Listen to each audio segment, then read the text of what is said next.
विधानसभा चुनाव नजदीक है। चाक चौराहों पे विधानसभा के दावेदारों के होर्डिंग लगना शुरू हो गए।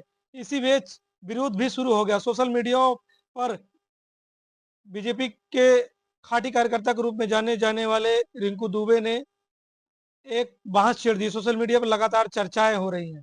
उन्होंने लोकल फॉर वोकल की मांग की है, जिसमें उन्होंने कहा कि कप्तानगंज विधानसभा का स्थानीय प्रत्याशी हो। हमारे साथ रिंकू दुबे मौजूद हैं।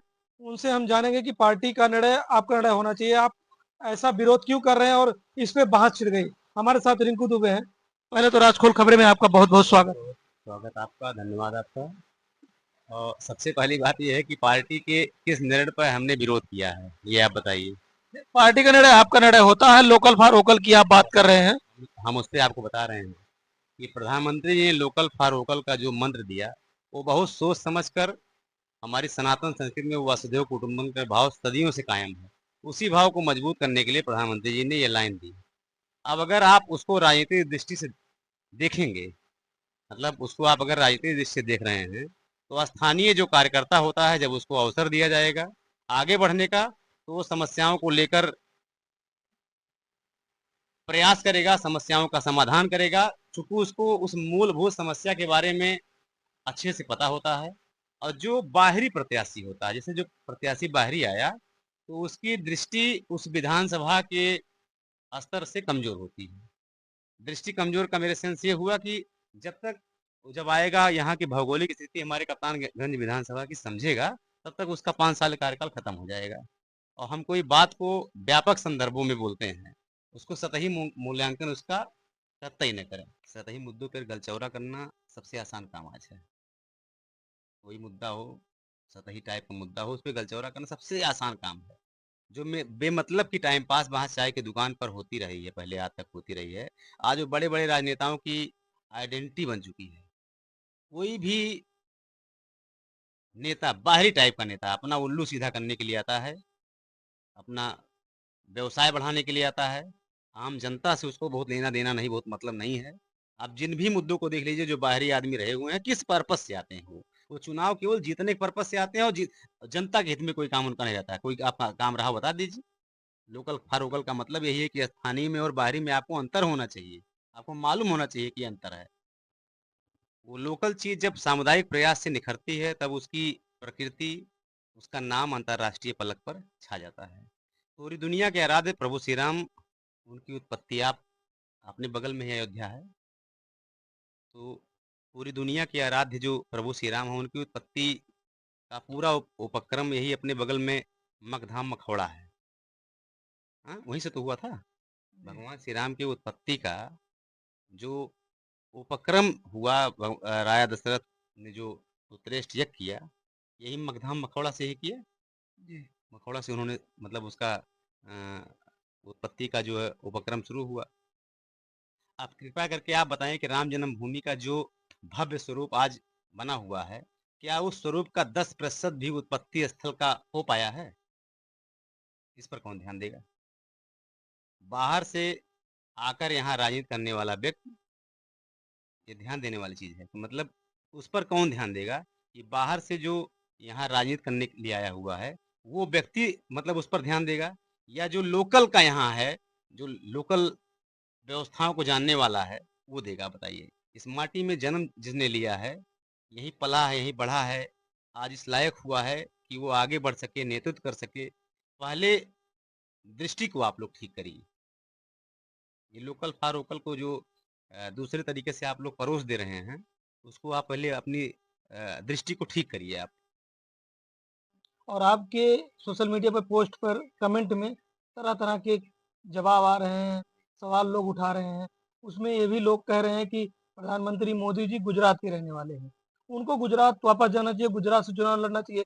लेकिन वो उत्तर प्रदेश के वाराणसी से चुनाव लड़ रहे हैं। तो क्या उस पर आप सवाल नहीं उठा रहे हैं? मोदी जी जनसेवा की शुरुआत मणिनगर से किए हैं। पार्टी को समझ में आई कि मोदी जी का जो व्यक्तित्व है, वो प्रदेश की जनता की सेवा करने का है, और उनको सीधे मुख्यमंत्री की कमान सौंप दी। गुजरात की जनता का लगातार 3 बार सेवा वो किए। उनकी सेवा के बाद आम जनमानस से एक आवाज आई कि उनको प्रधानमंत्री के पद पे लोग देखना चाह रहे हैं। मोदी जी को प्रधानमंत्री के पद पे लोग देखना चाह रहे हैं, तो उनको फिर प्रधानमंत्री सीधे प्रधानमंत्री बनाया गया। अब जो मणिनगर से लेकर वाराणसी तक का जो फ़र्क आप लोग पैदा करने का प्रयास कर रहे हैं, कृपया इस इस दृष्टि को बदलिए। मोदी जी केरल से भी चुनाव लड़ सकते हैं, मोदी जी कर्नाटक से भी लड़ सकते हैं, मोदी जी बैंगलोर से भी लड़ सकते हैं, मोदी जी गुजरात के हैं ही हैं तो वहाँ से लड़ ही सकते हैं, मोदी जी बॉम्बे से लड़ सकते हैं, मोदी जी बंगाल से लड़ सकते हैं, मोदी जी आपके बस्ती, गोरखपुर, संतकबीरनगर, सिद्धार्थनगर, अयोध्या से भी लड़ सकते हैं। वो इस नाते से कि मोदी जी जन नेता हैं। मोदी जी की पूरे देश के हर व्यक्ति की ज़िम्मेदारी मोदी जी की है, वो सबकी जवाबदेही मतलब जो भी जन नागरिक हैं, उनकी जवाबदेही मोदी जी की अपनी स्वयं की है, ठीक?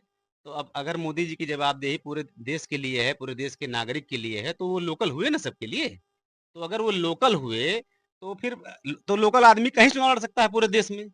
अब जो प्रत्याशियों की बात आप कर रहे हैं कि अ, गुजरात से रहने वाले हैं, मोदी जी को वहाँ से लड़ना चाहिए, वो बनारस से क्यों लड़ रहे हैं? तो हमने आपको बताया कि मोदी जी सबके भाई बंधु की तरह से हैं। मोदी जी सबके लिए लोकल हैं। उनकी जवाबदेही भारत के प्रत्येक नागरिक के प्रति है, इसलिए भारत के वो कहीं से भी लड़ सकते हैं।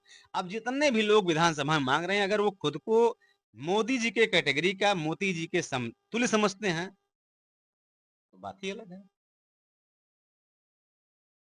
बात लोकल फॉर वोकल की रही, तो जी, लोकल फॉर वोकल पे पार्टियों ने भरोसा भी किया। जी, ये मेरा अगला सवाल है। जी। लोकल फॉर वोकल पर जिस तरीके से कप्तानगंज विधानसभा की मैं बात करूं, अब हम उसकी बातें आप कर रहे हैं, सुनिए पहले। आपने लोकल फॉर वोकल, हम आपकी बात काट रहे हैं। आपकी दृष्टि में लोकल फॉर वोकल क्या है?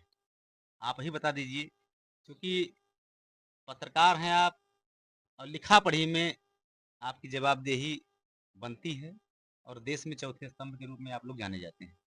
ये सवाल मेरा करना काम है। ठीक है, शायद आपने मेरे बारे में ठीक से रिसर्च नहीं किया है। पूर्व पत्रकार रहा हूँ, सवाल खोजना और उन सवालों का जवाब को ढूँढना मेरी मूल प्रकृति का हिस्सा रहा। समझ रहे हैं ना? और इसी प्रकृति की वजह से स्थानीय जनता ही कह सकते हैं मुझे पसंद करती है। पत्रकार रहे हैं तो आपको बेखूबी पता होगा, ये इसी कप्तानगंज विधानसभा के स्थानीय प्रत्याशी गणेश नारायण मिश्रा रह चुके हैं जी, और उनको जनता ने किस तरीके से कहाँ और कितना मत दिया और कितनी बुरी तरीके से हार हुई और लगातार पार्टियों ने बाहरी नेताओं को यहाँ मैदान में उतारा, उनको सफलता हासिल मिली। तो लोकल फॉर वोकल क्या कप्तानगंज विधानसभा में सक्सेस लागू होता है या उनको जीत हासिल होती है, इस पर क्या कहेंगे? आपको इतिहास को पलट कर देखने की ज़रूरत है। इंदिरा गांधी आपने नाम सुना है? देश की प्रधानमंत्री थी, यहीं बगल में है रायबरेली। अयोध्या के बाद आगे बढ़िए रायबरेली। इंदिरा गांधी प्रधानमंत्री थी, बतौर प्रधानमंत्री वो जिस जिस आप बात कर रहे हैं कि हमारे यहाँ प्रत्याशी थे गणेश नारायण मिश्रा, वो हारे थे, बुरी हारे या जो भी चीज़ें हैं। इन गणेश नारायण मिश्रा और इंदिरा गांधी की कोई तुलना हो सकती है? जी नहीं। वो नहीं हो सकती है ना। इंदिरा गांधी प्रधानमंत्री रहते हुए एक सामाजिक कार्यकर्ता राजनारायण जी से चुनाव प्रधानमंत्री रहते हुए हारी हैं। दौर की बात होती है, माहौल की बात होती है। जिसका दौर चल रहा हो, हमारे यहाँ प्रत्याशी हारे थे, उस समय समाजवादी पार्टी की लहर थी। जनता ने उनको अच्छा से वोट दिया।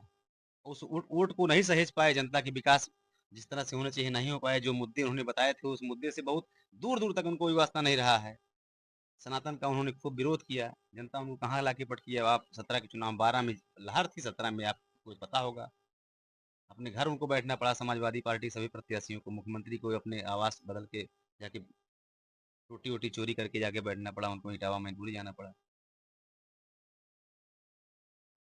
लगातार चर्चा है सोशल मीडिया पर, इसका लोग चर्चा कर रहे हैं, सोशल मीडिया तरह-तरह के कमेंट कर रहे हैं और हम जनता के बीच में जाएँगे और इसको जानेंगे कि लोकल फॉर वोकल क्या है, लोकल फॉर वोकल पे उनकी क्या राय है। फिलहाल रिंकू दुबे जो भारतीय जनता पार्टी के खाटी कार्यकर्ता है, उन्होंने इस पर बहस छेड़ दी है, विरोध छेड़ दिया है। अब हम जनता के बीच जाएँगे कि क्या रिंकू दुबे जो कर रहे हैं, जो कह रहे हैं वह सही है या उनका कुछ राजनीतिक लाभ है या उन पार्टी के नेताओं को आईना दिखाने की कोशिश कर रहे हैं कि कप्तानगंज का विकास हो। कप्तानगंज फिलहाल समाजवादी पार्टी के सिटिंग विधायक अतुल चौधरी हैं, इसके पहले भी लगातार भारतीय जनता पार्टी एक बार के विधायक सी चंद्र प्रकाश शुक्ला रहे। इसके पहले भी लगातार चौधरी जो कुर्मी बिरादरी है उनका इस पर कब्जा रहा। लेकिन फिलहाल विधानसभा चुनाव नजदीक है, हम उसको लेकर जनता के बीच में जाएंगे। सरकार की जो प्रतिक्रिया है, फिलहाल जो सरकार की स्थिति है, करो या मरो की स्थिति है, जनता में त्राही है, महंगाई को लेकर तमाम सारी ऐसी बातें उठ रहे हैं। 2027 में क्या उत्तर प्रदेश में सरकार तीसरी बार रिपीट होती है या किसी अन्य पार्टियों का अन्य लो सरकार आती है, यह तो आने वाला समय बताएगा। फिलहाल हम रिंकू दुबे के जो बहस है, चर्चा को लेकर जनता के बीच में जाएंगे, उनकी बात को रखेंगे कि लोकल फॉर वोकल पर कितना सक्सेस है कप्तानगंज। हालांकि इसके पहले भी लोकल फॉर वोकल की नीति रही है, लेकिन पार्टी को निराशा मिली है। तो बने रहिए राजखोल के लिए रत्नेश्वर मिश्र